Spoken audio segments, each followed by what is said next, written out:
Hi, good evening, everybody. Thank you for taking the time to join this very interesting webinar. It's important that we understand how healthcare is transforming itself, especially given that we are coming out of a pandemic. Towards that, we are going to cover what is called as healthcare analytics, enabling an intelligent healthcare organization. And I have two eminent speakers whom I'd like to introduce. Mr. Saji Rajashekaran. He is one of the prolific healthcare background individuals. He's the Vice President, Chief Technology Officer of Cost Management Solutions at Premier Inc. Has about 23 plus years of experience leading larger teams across various industry domains. Holds a master's in business administration from University of North Carolina. Saji is also responsible for leading engineering activities across multiple business lines within Premier. And I have always had an opportunity to talk to him about very innovative solutions for customers' needs. Prior to Premier, he has spent a lot of time with Cognizant Technology Solutions, working across multiple industries and building software solutions for large enterprises. Thank you, Saji, for taking the time to join the webinar today. The second person whom I'd like to introduce is Srini Sundarajan. Srini is a seasoned IT professional with expertise in social mobility, analytics, and cloud. Has developed futuristic solutions in alignment with industry analysts and trends. Seasoned enterprise expert, mainly covering areas of solutioning, integration, architecture, structured and unstructured data sources. His latest work involves natural language processing, semantic enrichment of unstructured data, data mining, and predictive analytics. And off late, he has also been championing the cause of building a large platform or a solution around IoT and as well as blockchain. He's ranked one of the top bloggers in the technology space and has a very strong follower base. Thank you very much, Srini, for taking the time. Saji and Srini, welcome to the webinar, and the audience, thank you for taking the time to be part of it. This is very interesting, Saji and Srini. Now that we are looking at pandemic / coming out of a post-pandemic era, a lot of things have changed. Definitely healthcare has transformed itself in a very big way, and it's becoming more and more smarter. Towards that, what I'm actually going to have is a poll question. The first poll question is technology becoming more and more relevant in the post-COVID era? And I would request the audience to actually provide their responses. And I'm sure there is a huge amount of relevance of technology in the post-COVID era. We'll close the poll now, and I'm sure the answers are going to be towards directing that it is going to be more and more relevant in the post-COVID era than before. Now, as a continuation of that question, what is your view, Saji, about how hospitals and healthcare providers are changing their patient care and hospital management solutions in this post-COVID era? And what are the new things you're seeing, Saji? Thanks, Balaji. I appreciate the opportunity, first of all, to be part of this conversation and to be part of this panel. It's definitely an interesting topic, and I look forward to the conversation today. Obviously, the opinions I'm sharing today are my personal opinions, but I mean, healthcare is so interesting, right? And especially right now when we're dealing with this pandemic. I would say a few things relative to your question. One, it's healthcare is still kind of the early stages of AI adoption, right? And outside of high-tech companies, most are still coming to terms with the limitations of AI models, their capabilities, their pitfalls, and things like that. So we'll talk about that more here in a second. The other area that I'm more interested in and want to talk more about today is pop health. And population health is really the process of improving health outcomes of a defined group of individuals through improved care coordination and patient engagement. That supporting by appropriate financial and care models. And for us to do that, data becomes very critical. And therefore, data analytics is important. Now, to get access to that data, is hard. We need to transform the data. We need to identify it. We need to evaluate opportunities, and then help determine what needs to change on the care delivery side to have that impact. There's a lot of things going on when when you think about pop health. Right? We have an aging population in many countries, and that's putting a strain on health systems and how care is delivered, right? So if you, like, according to UN, I read recently that the world's population is expected to increase by another billion by 2025, right? And of that, about 30%, about 300 million, will be people aged 65 or older.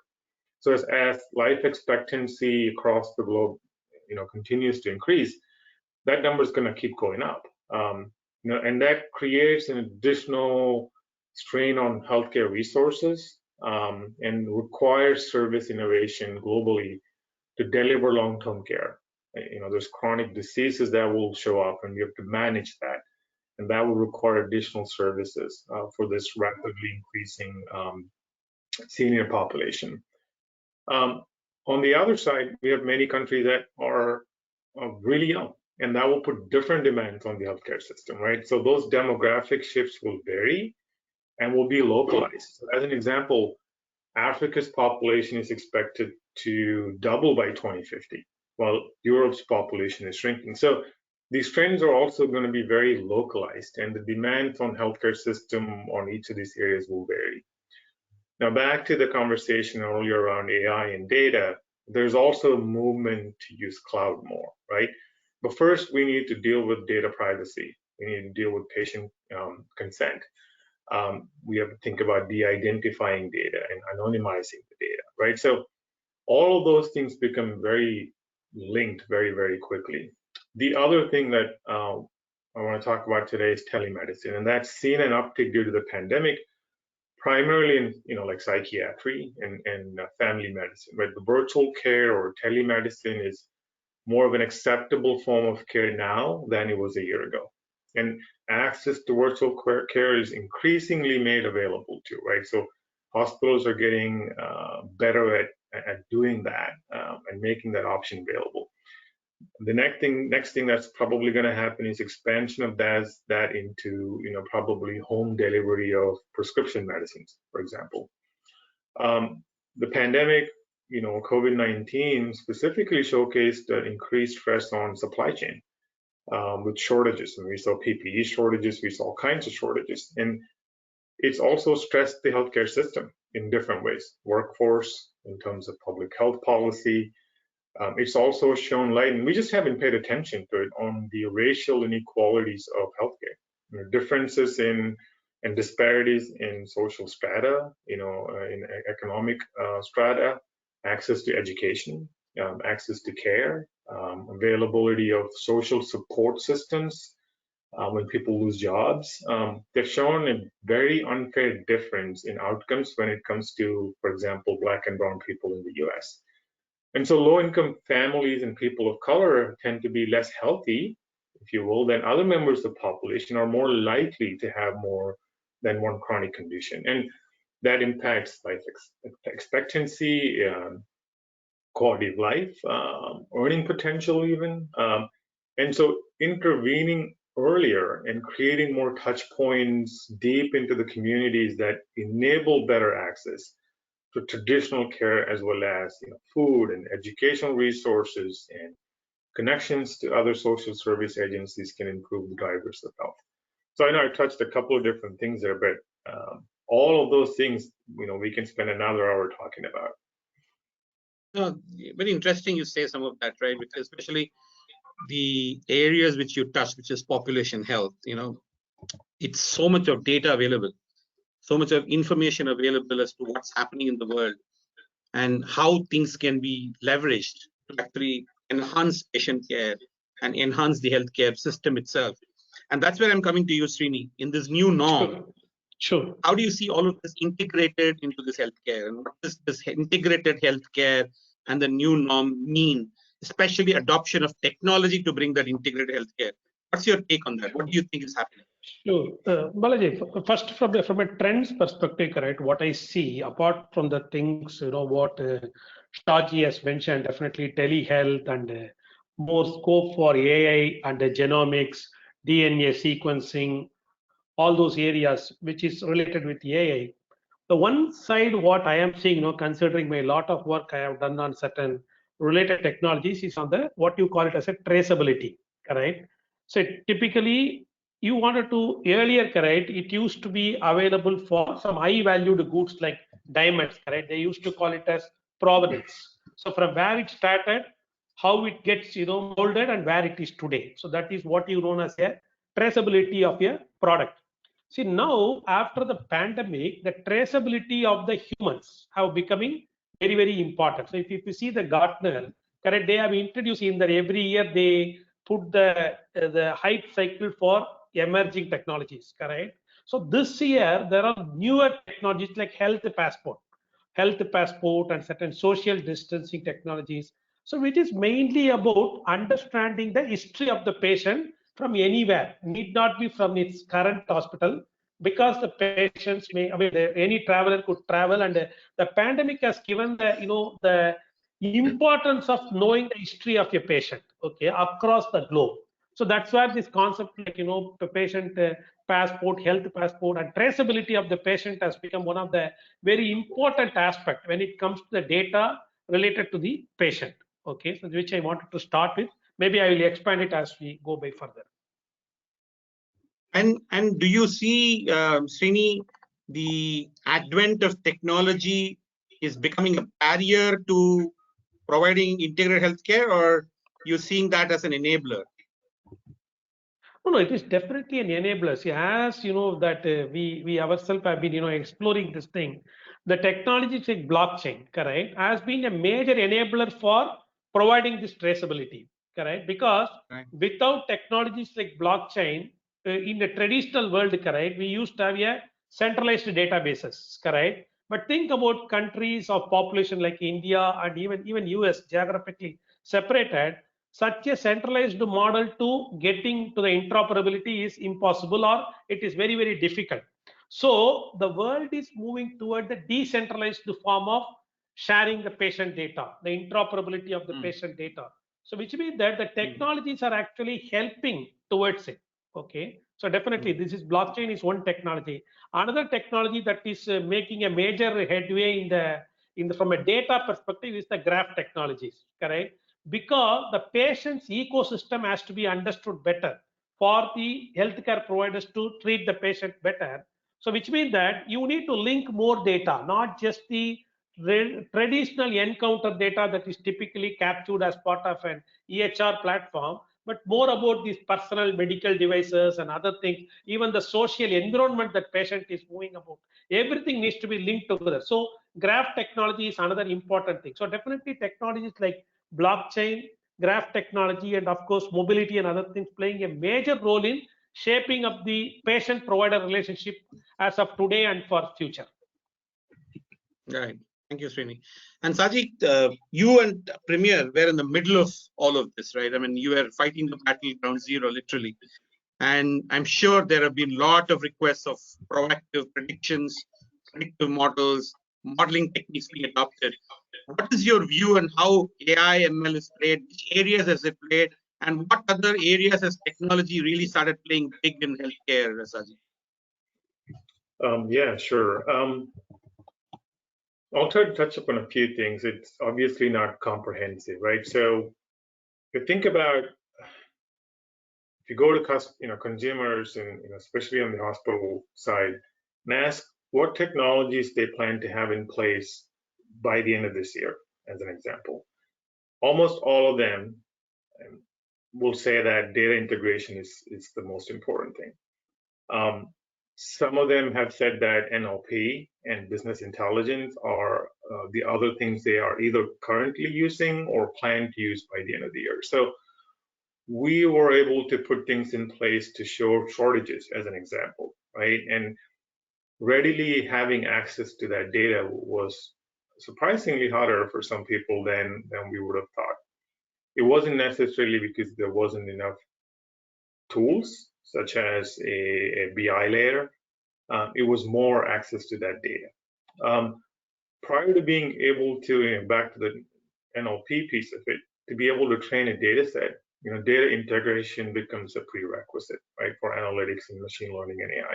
And most organizations in healthcare have not solved data integration, and yet they plan to kind of embark on that NLP and machine learning effort. So there's a disconnect there that we need to go face. I mentioned earlier around healthcare being in the early stages of AI adoption. And like I said, outside of high-tech companies, most are still coming to terms with that, modeling capabilities. And this is also applicable on the device side. There's an effort to standardize oversight of like AI/ML enabled devices by international medical device regulators forum, right? Device manufacturers know that data is the main driver for MI solutions, and therefore data privacy and security becomes hugely important. So kind of goes back to data integration, access to data, data privacy, and security. There is also an increasing need for what I call a connected nature to patient care. So there's an example of using WhatsApp as an example, right? Florida patients can now do more than just access a doctor at the Sanitas facility. They have an app called My Sanitas Chat app, and they can directly chat with the doctor in that case. And Sanitas Medical Center is allowing patients to connect with the doctor about their health concerns when it's convenient for them, right from their mobile phone. It's not necessarily telemedicine, but it is kind of sort of related, right? And in the US, Washington, D.C., and many of the other states, they've enacted emergency regulations to increase the use of telehealth to tackle the pandemic. And what's not clear is how the new phase of telehealth impacts the post-pandemic delivery models. Because as the pandemic kind of goes away and people want to maybe go back to the hospital, maybe not. So there's a lot to figure out there. And I think lastly, collaboration becomes very important, right? So we saw how there was an increased collaboration in not just treating COVID, but like coming up with a vaccine. And the focus of collaboration is going to be key and hugely important in making inroads into making a difference in healthcare. And we need like new solutions and new ways of thinking to influence healthcare. And healthcare typically has kind of held back. And some of it goes back to that digital transformation, that interoperability, and ensuring that health systems have a nimbler way to share data, especially as we see patients moving as far away from the hospital as possible during the pandemic. Right. Interesting you say that, because we are seeing some of what you just said also being spoken to when I was talking to a couple of CIOs in Indian hospitals. There seems to be a global need for all of the points you just mentioned, especially data integration, data ingestion, data interoperability. So Srini, on that count, what exactly are newer things happening in this whole integration, especially data integration, data interoperability, and any other technologies do you see helping in this whole integration aspects, and how is it helping customers? Sure, Balaji. See, I'm not sure. I'm just before I talk about the overall patient care. Before I coming to the integration aspects of it, so because the telemedicine has increased, okay. So which means that the first thing AI and AI playing a role is what you call it as the patient-provider interaction, correct? So recently, if you have heard, correct, Microsoft has acquired a conversational AI AI maker software vendor. So what is happening, there are technologies, for example, the language translation, correct? The language translation now, because more and more telemedicine cuts the geographical barriers, which means that the patient can now communicate with the doctors who don't natively talk the same language. So which means that AI is playing a part in the conversations, be it a chat based or voice based, the language translation, that is one aspect of it.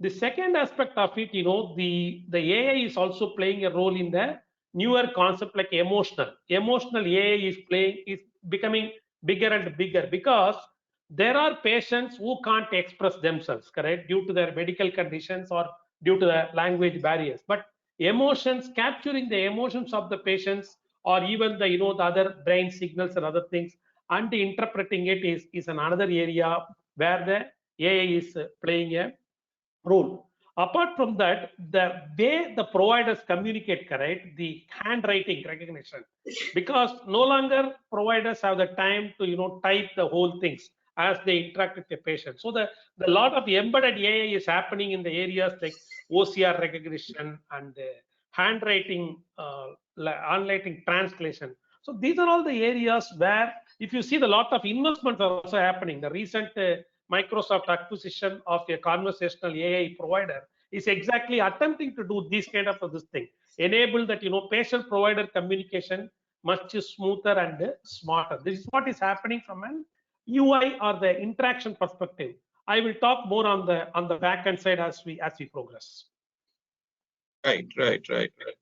And Saji, you touched early, but I'm trying to now probe a little further to get your thoughts on how AI ML is playing a role in healthcare. I mean, do you see adoption increasing, and if so, in what areas are you seeing AI ML being really innovating and helping to enhance patient care, especially AI ML? Yeah, and I think that conversation probably needs to include, blockchain as well. So, I mean, there's a lot going on in that space. I think part of the challenge is, like I mentioned earlier, a lot of hospitals want to do this, they just don't have the means to do it, right? Either from a technology staff standpoint or back to the data question is, do they have access to the right kind of data? Now, there are certain things that are happening that are in pockets. Like, for example, New York just rolled out a COVID-19 passport based on IBM's blockchain-based digital health pass technology, right? I think it's called Excelsior Pass, and it's the first in the U.S. that allows anyone to use a QR code to prove that they've had their vaccine. And in a growing trend, a lot of the venues are now requesting proof of vaccines for entry. In New York State, those who have been vaccinated can hold larger gatherings, such as weddings, for example, right? Drug research is a huge space with a lot of requirement around need for algorithms and knowledge graphs. Srini talked about graphing, data modeling, and all that is going to be hugely important in that space. Drug development, especially very early stages of finding candidates, has quickly become a software problem. For biology or biochemistry PhDs working at a drug company, for 40 years, reading research papers and trying to find correlations was, what they did. But now algorithms can do this very effectively, and even more effectively than humans can do. And so it's possible to look at a whole bunch of academic papers as an example, or all the patents that have been submitted, and all the investment disclosures and all that every day, all night, by using machines, as opposed to the classic, PhD approach that some of these companies used to do. And scientists are also integrating research data with lab data, with clinical data, and other data sources, right? Social media, device data, across the drug development spectrum. And that's creating a holistic picture of the drug development candidate and improving ways to both just acquire that data and mine that data in real time is allowing scientists to finally use AI and machine learning to make better decisions faster, which then, if you think about timing, accelerates product development and can scale up the process. And we saw that with the COVID-19 vaccine. So the problem with this is also that not a lot of companies in hospitals and facilities have blockchain skills. So that's a big barrier for the adoption for blockchain in most industries. In healthcare, life sciences, they're not an exception.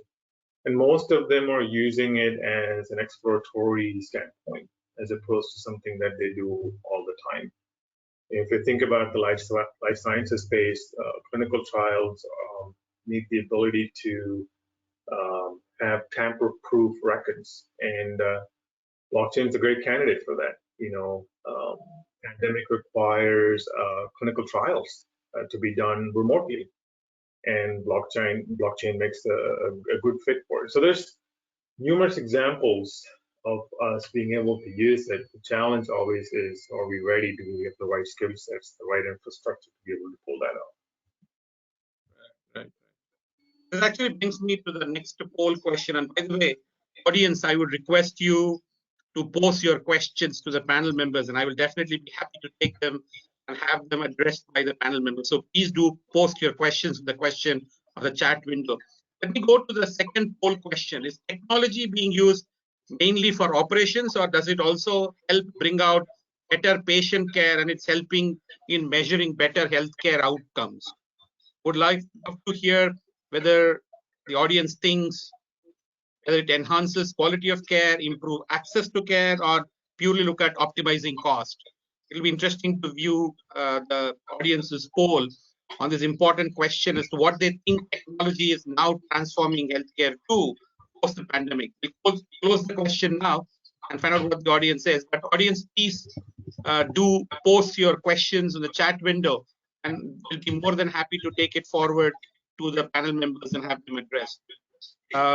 We'll wait to see what is the quick poll results, and I'm sure there is a wide range which is being spoken to. I hope the audience has responded to those questions. We'll close the poll question now. While the poll question is being closed, Saji, the other area where you touched on was primarily around population health. Population health was very critical when it came to predicting COVID, distributed demographics, the vaccine, and others. How important is your organization focusing on fine-tuning? And because you're in the middle of it, because you're now responsible in that area, you're also taking care of cost management, which is a very good integration between the hospitals and the supply chain channel itself. How do you see things panning out with regards to population health and the data coming out of it, and how are hospitals leveraging it for better healthcare outcomes? Yeah, so we talked about the changing demographics and things like that, but across the world, there's issues around quality of care and affordability and access of care, right? And those issues exist.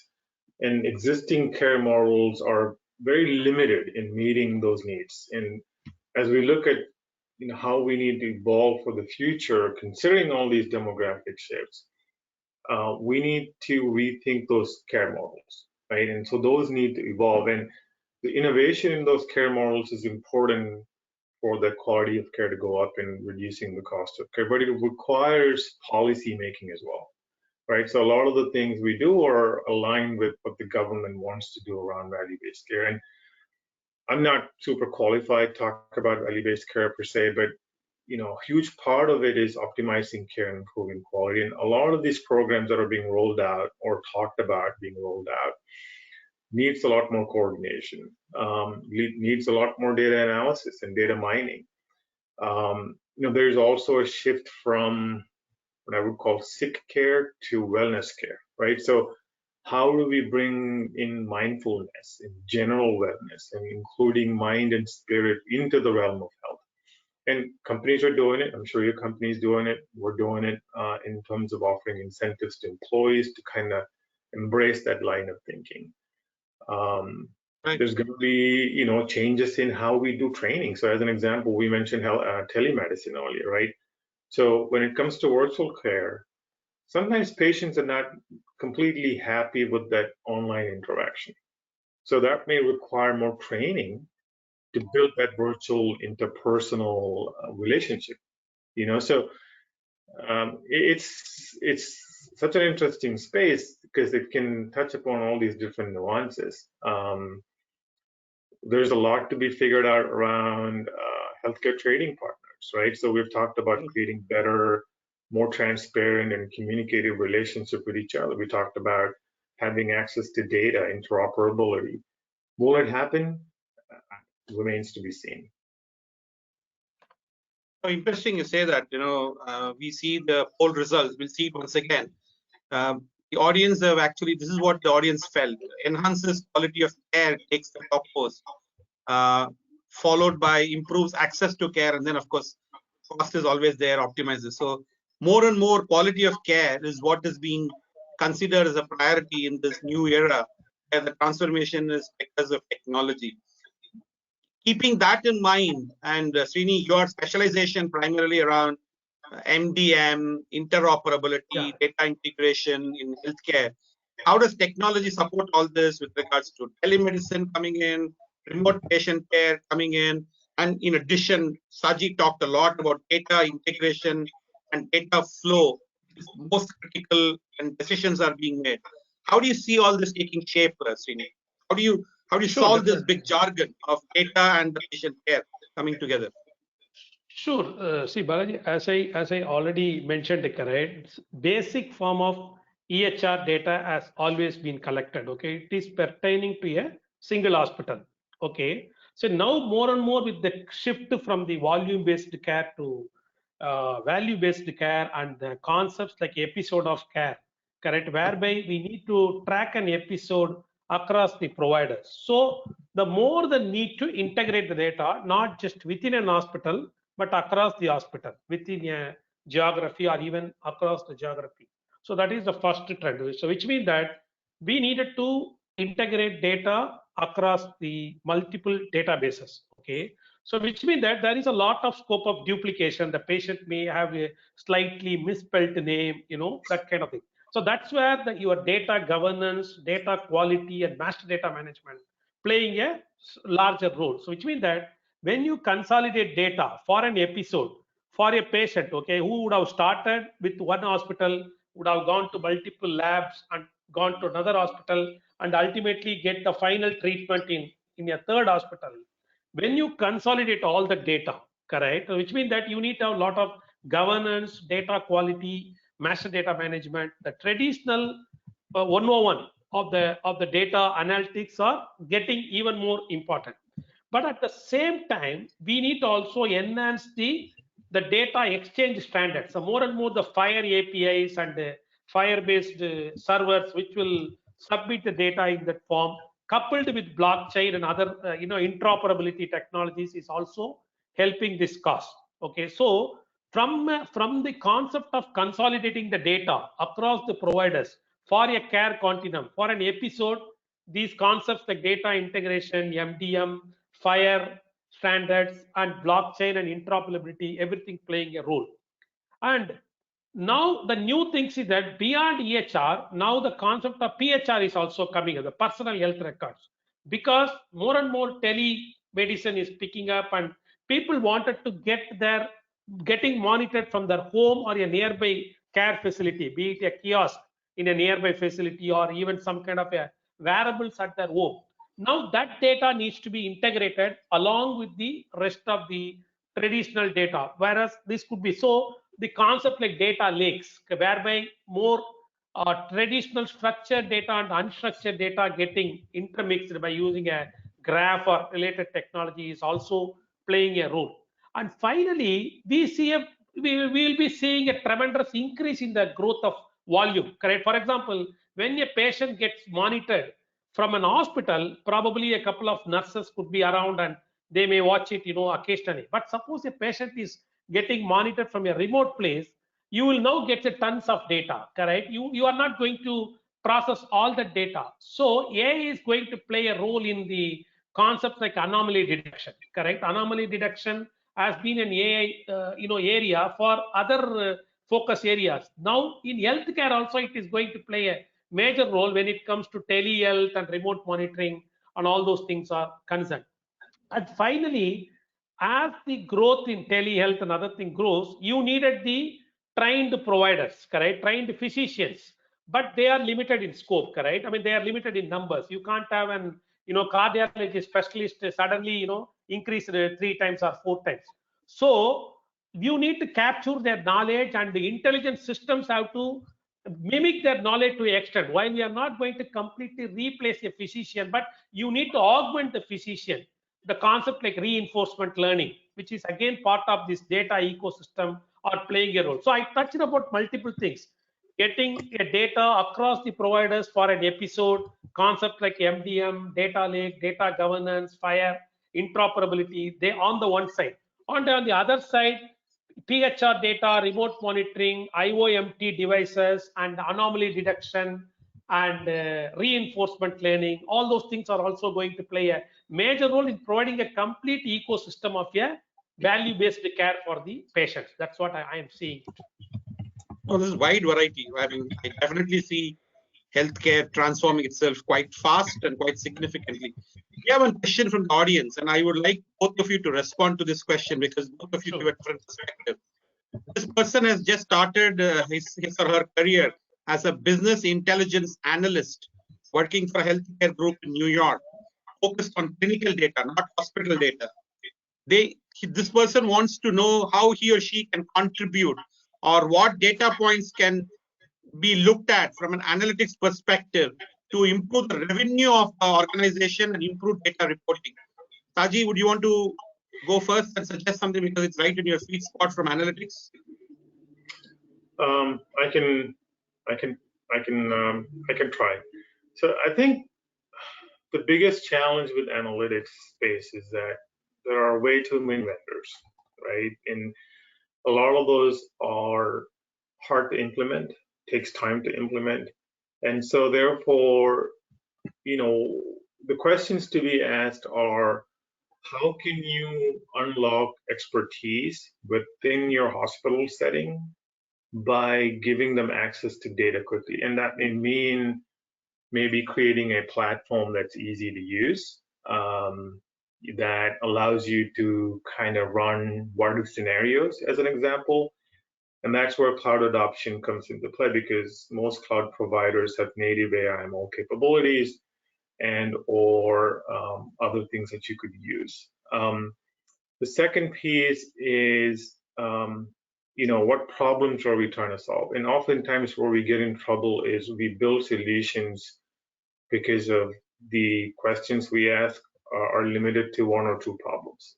And we build a dashboard or we build a SaaS product and whatnot, and that has a certain shelf life because it's just one or two user personas and one or two problems it's trying to solve, as opposed to, can we look at opportunities across a wide variety of things? And that's where interoperability of data and access to data and making sure you have the ability to mine data differently and using tools like AI/ML, where you're not dependent on a person running a scenario, and training that data set. So I would say it's asking different questions and unlocking the expertise within the building to be able to go solve those problems.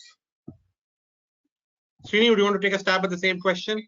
What types of data and how analytics can actually help improve the cost or revenue of the hospital and any other patient care information of the hospital? Definitely, Balaji. In fact, that is the initial area, correct? Because the AI/ML is predicting the patient's conditions, correct? Even though it is happening, people still may have little bit skepticism, correct? They may not fully allow AI to take a decision. That is why we are getting into the concept of the XAI, whether the explainable AI, concept of whether the AI is decision making is correct for me or is it fair. All those questions are coming into the picture. But improving the cost outcomes is an easy entry point. For example, even we are trying for use cases like predicting the readmission rates, correct? So because of the data of the patients and the past data from similar patients, can a readmission be predicted? When can a readmission can happen, or can that be prevented? So that is one area of where there is lot of areas of cost reductions are happening.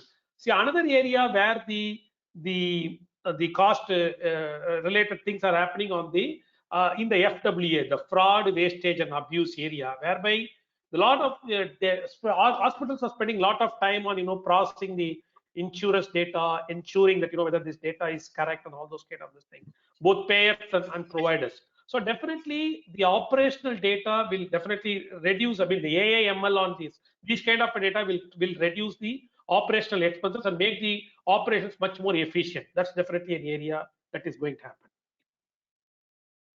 To you, the next question from the audience is, how and what avenues can AI be used for mental health? Srini and Saji, anybody? Sure, definitely correct. There are already use cases like to predict the domestic violence, correct? Domestic violence in a particular household or something like that. So I'm assuming that's what they mean by mental health, correct? The state of a person is that the psychiatric problems.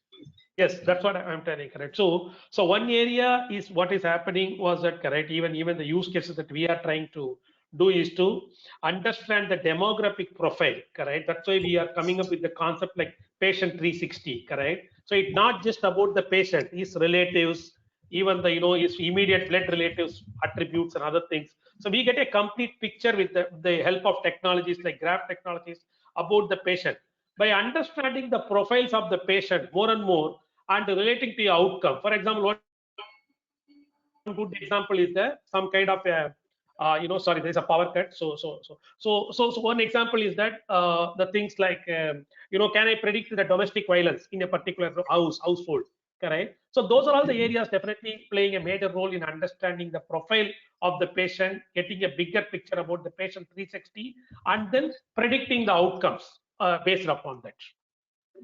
And Saji, another question from the audience is how AI improves our ability to detect and respond to future outbreaks. Is AI being considered that way?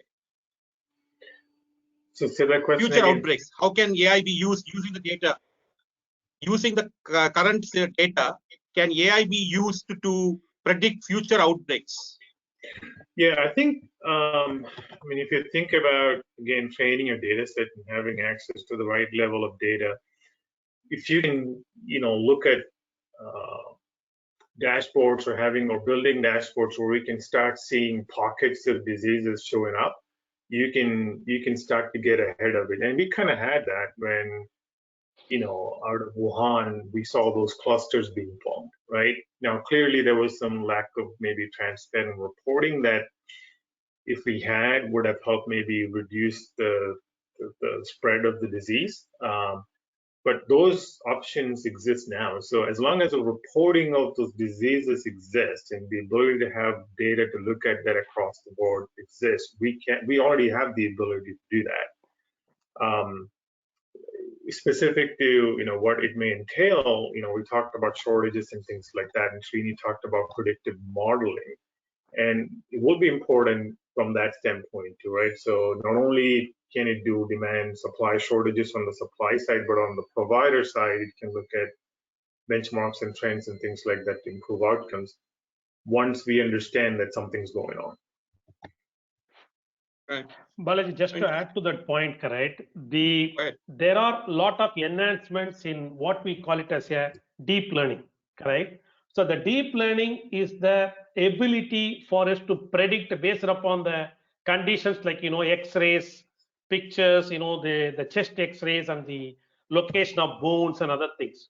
So that is going to play a major role in understanding the current condition and predicting, correct? See, for example, just by looking into the chest congestion and applying the deep learning neural networks and all those algorithms, we could definitely come up with what could be the likely disease that may happen to the patient in 3 months' time or 6 months' time. So a lot of research work and even some kind of pilots are happening, except that everything needs to be augmented with certain human element because we can't fully play with the patient just with the machine learning alone. So that's what the cross things are now happening. So I actually have to even relate, right? Saji and Srini, this. We are working with a very top-notch healthcare provider in the West Coast, for whom we are actually building some models, being able to interpret the insights from MRI images and radiology images, and provide that as a pre-diagnostic platform for the actual expert to make further decisions or fine-tune the decision. So AI/ML is actually going to take over the whole ability to predict healthcare outcomes. Quickly, a question for you, Srini, from the audience. Healthcare data and AI can definitely shift healthcare insurance and coverage. Would you want to comment on that? Healthcare data and AI to expand insurance and coverage. No, that's what I told you, correct? Equally as the AI is penetrating, correct? But a common man, correct? For example, for somebody, it is predicting that, you need to undergo an operation, correct? Or a surgery, okay?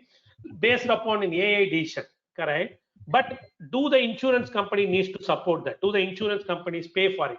That's a bigger question, correct? Because it is predicted by an AI, not an actual event, okay? So that's why in parallel, correct, this concept of explainable AI, correct, the the concept of ethical AIs and explainable AI are growing with, and healthcare needs to adapt it in a big way. Healthcare cannot put the AI in a black box like a banking, correct? A bank can deny a loan to a particular person based upon AI without giving any explanation, probably. But an healthcare cannot, either take a medical procedure or deny a medical procedure just because of an AI, a black box engine. So you need to strengthen the explainable AI ecosystem around it so that all the players, whether it is an insurance companies, payers, or federal agencies, everyone are in line with these AI decisions taken by the healthcare. And that will happen, and already a lot of efforts are going in that direction. One more interesting question. I think this is pretty interesting. One more interesting question, Saji. Very interesting indeed. And you may be the right person to resolve this because you actually recently become a CXO yourself. A CIO in a provider space, should they prefer a data first approach because there's lots of data involved, or should they provide a patient or a customer experience based approach in order to have a competitive edge within the healthcare space? Yeah, I think there's a couple of things there to unpack, right? One is most hospitals have to deal with large implementations of EHRs, and they end up or used to be very closed loop systems, right? And now we have an increased need for the data to be shared. So as opposed to being stuck with an Epic and corresponding analytics, we need that data to be democratized a little bit more. Patient care, I think, is going to be the most important part of it, especially as we roll out more and more things like telemedicine and remote technologies, right? So, and it will also affect healthcare supply chain, because I don't think it's going to be limited to inpatient, outpatient facilities anymore, right? The patient can be located anywhere. I think we have to look at things in terms of understanding data from a device standpoint and connected health standpoint. Srini talked about IoT. How does all that affect patient experience and wellness? Like, most of us have some kind of device we wear, right? So the new Apple Watch, as an example, has been known to accurately track O2 levels, and some of them have told me that that's helped them assess if they had COVID or not, right? And so can connected device help improve overall wellness? And how, back to the mindfulness and wellness part, there's apps like Calm that help increase wellness by encouraging you to meditate and take a pause. So as will an increased adoption of those help improve overall health? These are all questions we have to ask when we are responsible for patient care from an infrastructure and technology standpoint. We got to put access to data. We talked about it, right? Efficiency in terms of getting that data. Cloud adoption would be a way to do it. Now, there's cost to it. There's sensitivity to it in terms of access to data. We got to think about it. Virtual reality is useful for patients with motor dysfunctions, right? When they have a stroke. So in comparison to physical therapy, digital world allows maybe more of a diverse interaction. That means that patients can maybe regain control of their bodies faster. And we can talk about dementia. You asked the question about mental health and where there's a stigma around it, and having access to patient care in a virtual setting can remove that stigma. There's AI-based systems for disease diagnostics around eyes, and one of the first devices of its kind by looking at photographs of the patient's retina. And so more and more we see technology playing a role in changing patient care. So it's no longer a CIO's job to think about running desktops and ensuring that the system works the way it's supposed to. It's thinking ahead to how can I get technology to help with patient care and improving quality of care, and then ultimately reduce cost of care. So it's not one thing, it's so many different aspects to it. Access to data, you asked the question earlier about how do we know when the next pandemic happens or when we have shortages. So like the ability to predict some of that allows you to react quickly and in a better fashion than you would otherwise. So we're forced to think very differently than we're used to. 100%. Very sensible. I mean, I think you provided the right perspective. Very quickly, there's one question from the Sure. audience. Is iPaaS, integration platform as a service, the answer to data integration challenges? See, that's one of the means, correct? That's the way to see. Integration platform as a service is always been there. The concept like ESB, ETL, various kind of, now it is ELT, extraction, load and transform. They already exist. The iPaaS is basically a cloud-based platform whereby you don't need to invest on the hardware and software. Rather, it is there. So definitely it is an option. But you could do it in multiple ways. Today, more and more the concepts of data pipelines are getting important, whereby you connect multiple data sources and get it transformed, or without transformation you push it to a data lake. Most of the data lake providers are also including this data pipeline. They are bundling it. There is no the demarcation between separate tooling for integration and separate tooling for data storage is diminishing. If you look into the data lake providers like Azure and AWS, they provide everything bundled towards it. It includes an iPaaS tools, everything. But definitely it is a very important thing. You need to connect to more data sources, because you can't keep writing APIs for every data source. They need to happen on the play, which means that you need a rich set of connectors and an automated transformation and other streaming technologies, data streams and other things, everything clubbed together, and make it in a really scalable way by using queues, message queues and other things. So those are all various aspects of to make your data acquisition properly and processed properly. Okay. Yeah, if I can add, Balaji, real quick. The challenge almost always is getting the data and making the data clean. Visualizing it is the easy part. And to Srini's point is, how can we make that process quicker? Whether it's social determinants of health data combined with claims data or billing data, with quality data, how do we do that? And that also means that historically, if you're used to having multiple completely disparate systems that do all those different things for you from a hospital standpoint, how do you connect them? How do you make sure that a patient name here and a patient name there matches the same way? So master data becomes important. I think Srini touched on it earlier.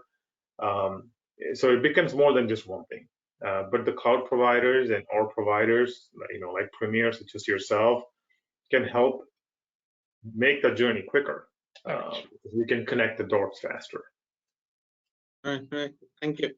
One last question which has come. Are healthcare organizations adequately equipped to handle the new risks and vulnerabilities in this virtual world? Saji, what's your view? I think the biggest issue is talent gap. I think we have very capable engineers, but not a lot of people that can translate technology to business.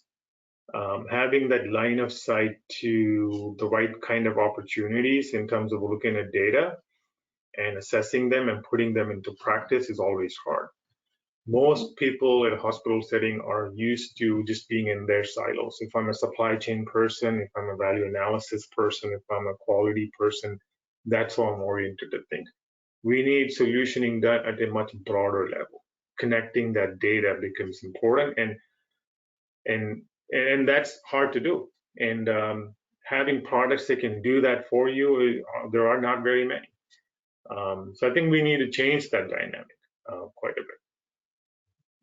Right. And thank you, audience, for all the questions. We'll like to wrap it up quickly. One last question to each of the panel members. Srini, a lot has been spoken about blockchain, and can you just take a couple of minutes to explain how blockchain can play a big role in healthcare? What's your view on that? Sure, Balaji. Already we talked about blockchain's very predominant role in the interoperability. As I told you, correct, the big difference between the current model of HI is using a centralized interoperability versus blockchain model of decentralized interoperability, which is highly scalable, because you don't need to really store all the data, but blockchain can just decentralize the data toward the respective providers and consolidate them at an appropriate time. So blockchain is going to play a major role in the healthcare interoperability, number one. The bigger scope that it is going to play is on the patient's privacy, correct? So because today, if you have seen really in the Bitcoin model with the concept like wallets, it is an highly secured model. So in spite of its being valued so much, it has been still securely able to protect an individual's identity, anonymity versus individual's data. Correct.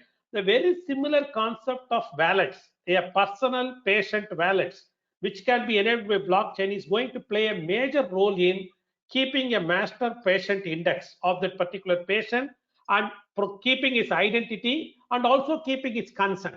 So what is going to happen is that blockchain is going to play a major role in keeping the anonymity of the patient as well as the consent of the patient, so that once the consent gets stored in the blockchain, various hospitals can use the single version of that consent to share the data. So definitely blockchain will have a much bigger role in both interoperability and in the consent management when it comes to the healthcare.